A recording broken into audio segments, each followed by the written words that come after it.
Bismillahirrahmanirrahim. Assalamualaikum warahmatullahi wabarakatuh. Perkenalkan, nama saya Sheila Rizky Mutia Putri Wasiri, Program Studi Perbankan Syariah kelas C. Baiklah, saya di sini akan mempresentasikan ulang kelompok 7 hingga kelompok terakhir guna untuk melaksanakan tugas akhir semester. Baik, langsung saja. Untuk kelompok 7, analisis pengambilan keputusan jangka pendek. Menurut Hansen dan Mowan, keputusan taktis merupakan suatu tindakan berskala kecil yang bermanfaat untuk tujuan jangka panjang. Namun, hal yang harus diperhatikan adalah keputusan jangka pendek yang berskala kecil yang bermanfaat untuk tujuan jangka panjang. Model pengambilan keputusan. Yang pertama, mengidentifikasi masalah. Yang kedua, mengidentifikasi alternatif. Yang ketiga, mengidentifikasi biaya dan manfaat yang berkaitan dengan setiap alternatif yang layak. Yang keempat, menghitung total biaya dan manfaat yang relevan untuk setiap alternatif yang layak. Yang kelima, menilai faktor-faktor kualitatif. Dan yang keenam, membuat keputusan. Adapun jenis-jenis pengambilan keputusan jangka pendek, yaitu membeli atau membuat sendiri. Yang kedua, menjual atau memproses lebih lanjut suatu produk. Yang ketiga, menghentikan atau melanjutkan produk tertentu. Dan yang keempat, menerima atau menolak pesanan khusus. Baiklah, saya akan lanjut untuk materi ke-8, yaitu sistem manajemen biaya dan activity based management. Manajemen biaya adalah sistem yang didesain untuk menyediakan informasi bagi manajemen untuk mengidentifikasikan peluang-peluang penyempurnaan, perencanaan strategis, dan pembuatan keputusan operasional mengenai pengadaan dan pengguna sumber-sumber yang diperlukan oleh organisasi. Adapun sistem manajemen biaya didasarkan atas beberapa konsep dasar, yaitu konsep nilai tambah, konsep akuntansi aktivitas, dan konsep biaya target. Adapun tujuan-tujuan sistem manajemen dapat digolongkan menjadi 4, yaitu mengidentifikasi biaya aktivitas, menentukan efektivitas dan ekonomi aktivitas, menyempurnakan kinerja masa depan, mencapai ketiga tujuan tersebut bersama-sama, dan lingkungan perubahan teknologi.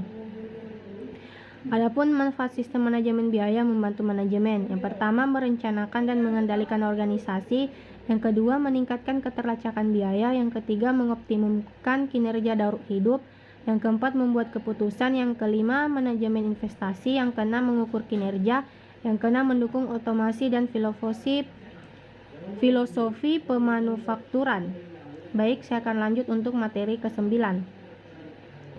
Adapun judul dari materi ke-9 yaitu standar costing dan pengukuran kinerja manajemen. Pengertian biaya menurut Mulyadi adalah biaya yang ditentukan di muka yang merupakan jumlah biaya yang seharusnya dikeluarkan untuk membuat satu satuan produk atau membiayai kegiatan tertentu, di bawah asumsi bahwa kondisi ekonomi, efisiensi, dan faktor-faktor lain tertentu. Adapun manfaat standar costing yaitu untuk melakukan perencanaan, pengendalian operasi, dan memberikan wawasan kepada manajemen dalam membuat keputusan. Adapun kelemahan biaya standar yaitu tingkat ketaatan atau kelonggaran standar tidak dapat dihitung dengan tepat. Meskipun telah ditetapkan dengan jenis-jenis standar apa yang dibutuhkan oleh perusahaan, tetapi tidak ada jaminan bahwa standar telah ditetapkan dalam perusahaan secara keseluruhan dengan ketaatan atau kelonggaran yang relatif sama. Penentuan harga pokok standar. Yang pertama, standar cost. Yang kedua, standar biaya bahan. Yang ketiga, standar biaya tenaga. Dan yang keempat, standar biaya overhead pabrik. Baik, saya akan lanjut untuk materi kelompok 10, yaitu sistem penanganan fleksibel dan support activity cost. Anggaran fleksibel adalah anggaran yang dapat menghitung berbagai tingkat pengeluaran untuk biaya variabel. Sedangkan support activity cost adalah segala dukungan dari beberapa orang atau komunitas yang mendukung terjadinya kegiatan operasional. Biaya kegiatan. Dengan perubahan output ataupun kegiatan, maka penting sekali untuk memilih alat ukur kegiatan untuk perusahaan yang menghasilkan beberapa jenis produk. Adapun keuntungan menggunakan anggaran fleksibel Ada 3. Yang pertama, penyesuaian berdasarkan margin keuntungan dana biaya. Yang kedua, potensi untuk memaksimalkan pendapat. Dan yang ketiga, peningkatan kontrol biaya. Adapun kekurangan menggunakan anggaran fleksibel, yaitu kurangnya perbandingan pendapat, rumus yang begitu rumit, dan tidak selalu berlaku. Baik, saya akan lanjut untuk materi kelompok 11, yaitu akuntansi pertanggungjawaban. Akuntansi merupakan sebuah sistem yang mengumpulkan dan memproses, menganalisis, menghitung, dan mencatat informasi keuangan mengenai sebuah organisasi dan melaporkan informasi tersebut kepada pengambilan keputusan. Sistem akuntansi pertanggungjawaban dapat dikatakan berhasil jika rencana atau anggaran yang disusun oleh manajemen dapat direalisasikan. Untuk dapat diterapkannya sistem akuntansi pertanggungjawaban ada 5 syarat, yaitu struktur organisasi yang menetapkan secara tegas wewenang dan tanggung jawab tiap tingkatan manajemen, anggaran biaya yang disusun untuk tiap tingkatan manajemen, penggolongan biaya sesuai dengan dapat dikendalikan tidaknya, terdapatnya susunan kode rekening perusahaan yang dikaitkan dengan kewenangan pengendalian pusat pertanggungjawaban, sistem pelaporan biaya kepada manajer yang bertanggung jawab. Syarat-syarat akuntansi pertanggungjawaban. Yang pertama, struktur organisasi, anggaran, penggolongan biaya, sistem akuntansi biaya, dan sistem pelaporan biaya. Karakteristik total quality management. Yang pertama, fokus pada pelanggan.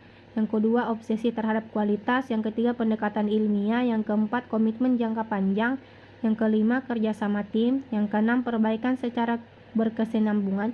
Yang ketujuh, pendidikan dan pelatihan. Yang kedelapan, kebebasan yang terkendali.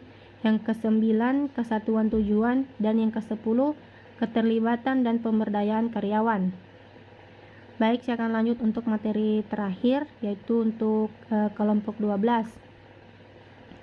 Adapun materinya adalah Investment Center and Transfer Pricing, adalah unit organisasi yang bertanggung jawab kepada manajemen puncak atau profitabilitasnya terkait dengan basis investasi unit itu sendiri.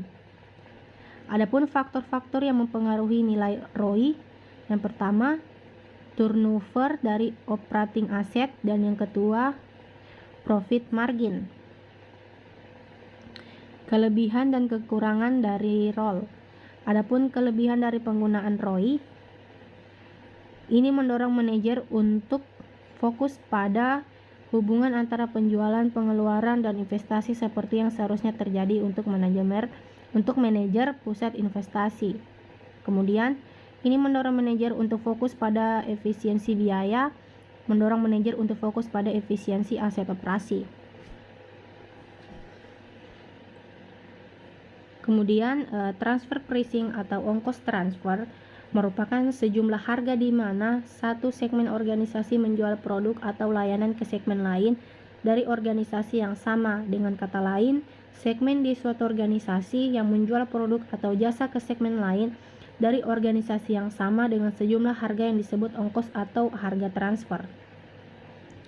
Dalam prakteknya, sistem yang paling populer adalah dengan memeriksa seberapa dekat harga transfer dengan tolak ukur biaya pengeluaran ditambah dengan kemungkinan biaya.